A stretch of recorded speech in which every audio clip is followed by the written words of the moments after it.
Assalamualaikum warahmatullahi wabarakatuh. Sahabat sekalian, ada banyak hal yang perlu kita komunikasikan dengan anak-anak kita. Hanya saja, karena mereka anak-anak, maka mereka memiliki keterbatasan kosakata untuk menyampaikannya. Atau mereka tidak tahu bagaimana cara mengutarakannya. Nah, dalam keadaan seperti itu, anak-anak kita tetap menyampaikan pesan-pesannya, namun melalui cara-cara yang mereka bisa. Nah, disinilah kita sebagai orang tua harus belajar memahami kode-kode tersebut. Pertama, jika anak kita ternyata suka banget mengganggu kita, suka ngerecokin kita lagi kerja, lagi membaca, atau lagi masak, mungkin lagi nyetrika, dan anak kita itu ada di sekitar kita bikin ribut gitu. Nah, sebenarnya dia sedang berusaha mengatakan bahwa aku butuh perhatian. Tolong aja aku bermain. Kita sedang mengatakan dengan caranya sendiri bahwa dia itu kurang mendapatkan waktu dari kita. Bahwa mereka ingin ditemani oleh kita. Mereka tidak mengatakannya dengan kata-kata, namun mereka menunjukkannya. Mereka meminta perhatian dari kita. Maka berikanlah waktu. Luangkanlah kesempatan untuk bermain dengan anak-anak kita. Berikutnya, jika Anda mendapati bahwa anak Anda ternyata suka berbohong, ternyata anak kita sering mengatakan hal yang tidak benar, mereka tidak jujur, itu bukan berarti sepenuhnya kesalahan mereka. Jangan seketika langsung menyalahkan, kau nak pembohong. No, jangan langsung mengatakan demikian. Karena bisa jadi anak kita menjadi seorang pembohong karena dia ingin menyelamatkan diri. Artinya, kita terlalu sering memarahi anak kita.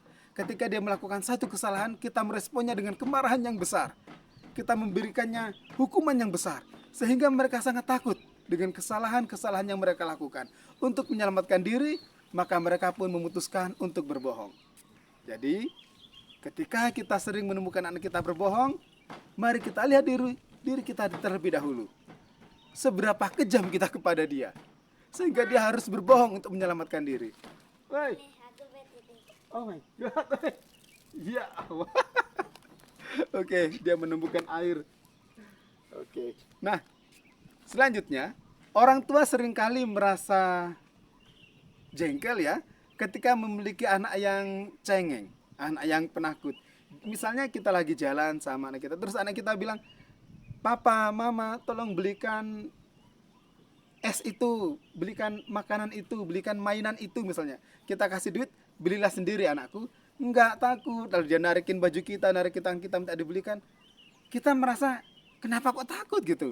Apa yang buatmu begitu takut hanya untuk membeli? Kita meminta anak kita untuk maju, dia tidak berani. Kita minta anak kita untuk menyampaikan pendapatnya, dia tidak berani. Atau hal-hal lain, kita merasa anak kita terlalu penakut. Apa yang menyebabkan hal itu?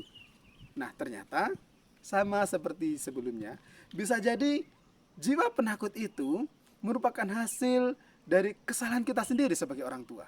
Seorang anak cenderung menjadi penakut atau cengeng ketika dia mendapatkan terlalu banyak nasihat namun sedikit dorongan, sedikit semangat. Sebentar-sebentar kita kasih tahu, anak kamu salah, kamu seharusnya begini, begini, begini. Anakku itu nggak benar, kamu harus begini, begini. Anakku begini, anakku begitu. Begitu banyak nasihat, namun kita jarang sekali mengatakan, wah bagus banget, kamu bikinnya dengan keren loh. Kita jarang mengatakan, nah bagus itu nak, kamu bisa melakukannya dengan baik. Kita jarang berinya semangat dan dorongan.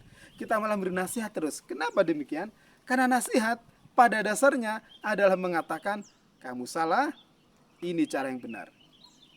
Sementara dorongan, semangat, itu mengatakan bahwa anakku, kamu memiliki kemampuan. Ayo lakukan lebih baik lagi. Itu dua hal yang berbeda. Demikian sedikit yang bisa kami bagikan pada momen ini. Insya Allah lain kali kita akan membicarakan lebih banyak tentang hal negatif yang terjadi pada anak kita, yang barangkali ternyata kita adalah penyebabnya. Wassalamualaikum warahmatullahi wabarakatuh.